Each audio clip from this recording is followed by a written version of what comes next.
సతతహరిత అడవుల లక్షణం. కదంబం, వెదురు, నేరేడు వంటి చెట్లు ఈ అడవులలో ఉంటాయి. కేరళ, అండమాన్లలో ఈ అడవులు ఉంటాయి. అధిక వర్షపాతం, అధిక ఉష్ణోగ్రతలు ఈ అడవులలో గమనిస్తాం.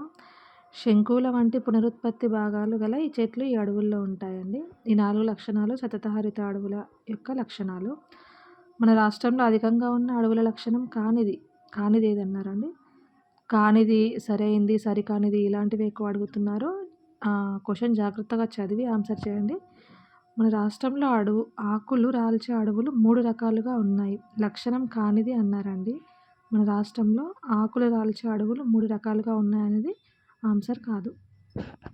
అంటే కింద ఉన్న 3 ఆప్షన్స్ రాష్ట్రానికి సంబంధించినవి. ఎక్కువ వానలు పడే ప్రాంత ఆకులు రాల్చే అడవులలో వేగి, ఏగిస, బండారు మొక్కలు చెట్లు ఉంటాయి. తక్కువ వర్షపాతం అడవులు ఆదిలాబాద్, వరంగల్ జిల్లాలలో విస్తృతంగా ఉన్నాయి. దిరిశన, బూరుగ, వేప చెట్లు ఆకురాల్చే అడవుల్లో ఉంటాయి. ఇవి సరైనవి. ముళ్ళ అడవుల లక్షణం కానిది ఏంటండి? లక్షణం కానిది అన్నారు. ఏపి, చిగురు, బిల్లు వంటి చెట్లు ఈ అడవులో ఉంటాయనేది దీని లక్షణం కాదు. మిగిలిన 3 ఆప్షన్లు దాని లక్షణాలే. ఎడారి లాంటి వాతావరణ పరిస్థితులు ఈ అడవుల్లో ఉంటాయి. మహబూబ్నగర్, నల్గొండ, మెదక్లో ఈ అడవులు ఉన్నాయి.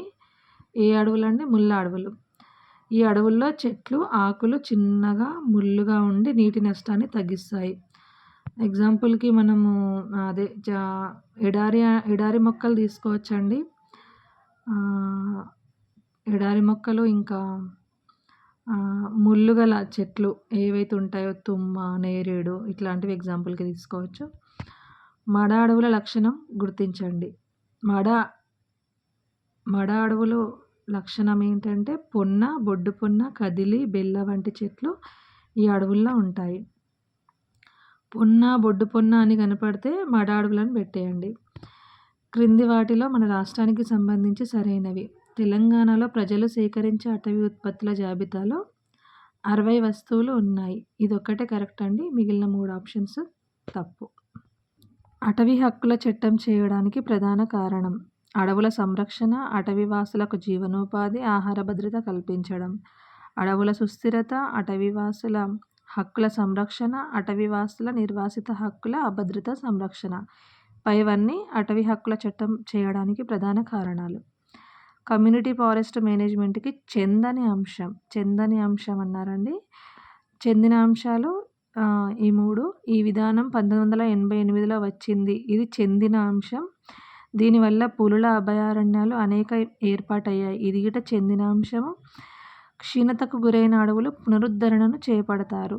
ఇది గిట చెందిన అంశం. చెందని అంశం ఏంటంటే గిరిజనులు పోడు భూములు అటవీ పునరుద్ధరణ తిరిగి పొందారు. ఇది చెందనిది. బాగా చలిగా ఉండి మంచు కూడా కురిసే ప్రాంతాలలో పెరిగే చెట్లు ఏవండి? బీసీ అన్నారు కదా. కోనిఫెరస్ మరియు దేవదారు వృక్షాలు బాగా చలిగా ఉండి మంచు కురిసే ప్రాంతాలలో పెరిగే చెట్లు.